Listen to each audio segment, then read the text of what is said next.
Galera do YouTube que gosta de matemática, beleza? Aqui quem fala é Diego Salles do canal Eu Vou Aprender Matemática e hoje a nossa aula é sobre os zeros de uma função quadrática.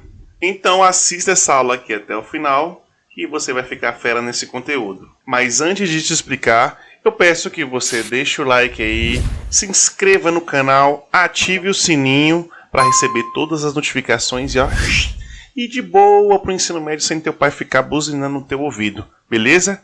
Então, bora pro vídeo. Olha só o que está escrito no seu livro na teoria e depois eu traduzo para você para ficar mais fácil, tá bom? Os zeros de uma função quadrática são os valores reais de x, tais que f de x seja igual a zero. Ou seja, os zeros da função quadrática, essa função que nós já sabemos, são raízes reais da equação. Então vamos lá, traduzindo. A gente pega a equação do segundo grau que está na função quadrática e coloca igual a zero. E sendo uma equação do segundo grau, existem duas formas de se resolver. Se for uma equação completa, a gente resolve de um jeito. Se for uma equação completa com A, B e C, a gente resolve com Bhaskara. Então vamos lá. Vamos determinar os zeros da função dessa função aqui. E como é uma equação do segundo grau completa, a gente vai resolver com Bhaskara. Então aqui o nosso A vale 1, o B vale menos 5 e o C vale 6. Então resolvendo aqui o delta é B ao quadrado menos 4 vezes o valor do A vezes o valor do C. Resolvendo aqui a multiplicação primeiro, o delta é 25 menos 24. O nosso delta, então, é 1.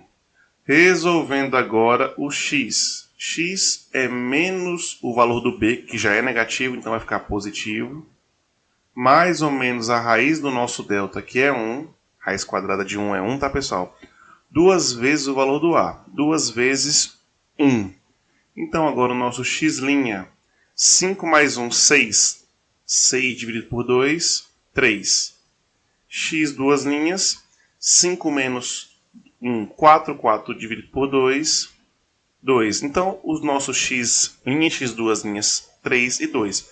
Quando a gente for construir o gráfico, pessoal, esses valores aqui são os valores que vão cortar o nosso eixo x. Dá uma olhadinha aqui, ó. Desse jeito aqui, ó. 2 e 3. E a concavidade ficou para cima porque o nosso A aqui, ó, é um número maior do que zero. Eu expliquei isso na aula passada, tá, pessoal? Bom, aqui, se a gente fosse construir o gráfico, seria um gráfico mais ou menos assim. Aqui, ó, deixa eu escrever para vocês aqui, ó. Aqui são o x' e o x duas linhas, não necessariamente nessa ordem, tá, pessoal? Mas sempre vão cortar aqui. São os zeros da nossa função. Então, pessoal, existem as regrinhas do nosso discriminante, do nosso delta, tá bom? Se o nosso delta, esse aqui é uma coisa bem legal, se o nosso delta for maior do que zero, a nossa parábola vai cortar o eixo x em dois lugares diferentes, tá? Aqui é se o a for maior do que zero e o a menor do que zero. Quando a gente calcular o delta for igual a zero, a nossa parábola só vai encostar no eixo x. Se o nosso delta for menor do que zero, a parábola nem corta o eixo x, tá bom? Então, olha só, trouxe algumas questões aqui para a gente resolver. Determine se houver zeros das funções quadráticas definidas pelas leis. A gente já percebeu aqui, pelo menos eu já percebi, você também deve ter percebido, que isso aqui são funções incompletas. A gente resolve de forma diferente. Diego, eu quero resolver com Bhaskara, posso? Pode. Mas eu não vou resolver, eu vou resolver da forma mais fácil. Bom, x ao quadrado mais 1 igual a zero, porque a gente quer descobrir igual a zero. Vou passar o x ao quadrado para o outro lado, vai ficar 1 é igual a x ao quadrado. Vou passar o expoente 2 para o outro lado como raiz de 1.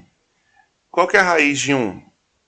A raiz quadrada de 1 é mais ou menos 1. Então, os zeros, para que essa questão aqui, para que essa função dê zero, pessoal, o x pode ser mais 1 ou menos 1. Agora a próxima aqui também é uma equação incompleta, resolva do jeito que você achar melhor. com Bhaskara ou colocando o fator comum em evidência. Pause o vídeo e tenta resolver. Bom, vou colocar o x aqui em evidência, vai ficar 5x mais 10. Então a gente já percebeu aqui que o x, esse x aqui ser 0, e aqui dentro a gente vai dar um jeito de resolver. Então vai ficar 5x mais 10 igual a 0. 5x igual a menos 10 e o x aqui vale menos 2. Então as respostas para essa equação aqui é x igual a 0 ou x igual a menos 2. Recapitulando o que nós aprendemos até agora. Para calcular os zeros de uma função quadrática é só a gente pegar a lei da função e colocar igual a 0. Sendo que, como a gente está trabalhando com uma equação, uma função quadrática, a lei de formação da função vai ser uma equação do segundo grau. Então a gente tem duas formas de se resolver, e eu já expliquei há um tempo atrás. Se for equação incompleta, a gente resolve de um jeito. Se for equação completa, resolve com Bhaskara. Diego, eu quero resolver todas com Bhaskara. Posso? Pode. Vai ter mais trabalho, vai perder um pouquinho mais de tempo, mas vai dar o mesmo resultado. E lembrando que esses x' e x2' vão ser os locais aonde a parábola vai cortar. E a parábola vai cortar dependendo do delta. Se o delta for maior do que 0, vai cortar em 2 lugares. Se o delta for 0, só vai encostar no eixo x. Se for assim, encosta. Se for assim, também encosta. Se o delta for negativo, a parábola nem encosta no eixo x. Anota isso aí, hein, pessoal? Então vamos lá. Determine as coordenadas do ponto em que as parábolas representadas pelas funções a seguir cortam o eixo x. Então vamos lá. De novo aqui duas funções quadráticas incompletas. Vou colocar aqui o x em evidência, vai ficar menos 3x mais 12. Então, esse x aqui, para que essa equação dê 0, precisa dar 0. Tem que ser 0, né? E a gente vai igualar isso aqui igual a 0. Vai ficar menos 3x igual a menos 12. Multiplicando por menos 1, a equação vai ficar 3x igual a 12. X, então, aqui vale 4. Então, ó, quando a gente for construir o nosso gráfico, vai ser uma parábola assim. Bom, aqui está o eixo x.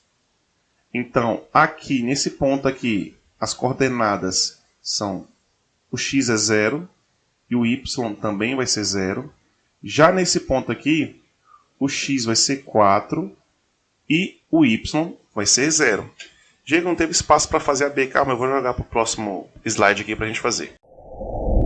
É uma equação incompleta, tá? Vai ficar x² igual a 4. Passei o 4 para o outro lado somando. Então, x é igual a raiz de 4. Então, x é mais ou menos 2. Aqui está o nosso eixo x, né, pessoal? Quando a gente for construir a parábola, vai ser mais ou menos desse jeito. Nesse primeiro ponto aqui, as coordenadas x menos 2 e y 0. E nesse segundo ponto aqui, x2 e o y 0. Essas são as coordenadas no plano cartesiano. Próxima questão. São dados os gráficos de 3 funções quadráticas, a x² mais bx mais c, e o delta, a fórmula do delta que nós já sabemos. Em cada caso, escreva se o a é... Ele quer saber se o a é positivo ou negativo, e se o delta é positivo, negativo ou nulo. Então vamos lá. Nessa primeira situação aqui, ó, o a é positivo, porque a parábola está para cima. E como a parábola cortou o eixo x em 2 locais, o delta também é positivo. Acabei de explicar isso agora nesse vídeo, tá, pessoal? Nessa segunda situação aqui, o a ele é negativo, porque a parábola está para baixo. E o delta também é negativo, porque a parábola nem encosta no eixo x. Terceira e última opção, aqui nosso a é positivo, porque a parábola está para cima. E nesse caso aqui, como a parábola está só encostando no eixo x, o nosso delta é 0. Tranquilo, pessoal? Espero que vocês tenham gostado da videoaula de hoje. Dê um clique aqui para assistir essa aula, porque ela pode ser interessante para você. Clique aqui para se inscrever no canal. E aqui você tem todo o conteúdo do nono ano, ok? Um abraço e até a próxima!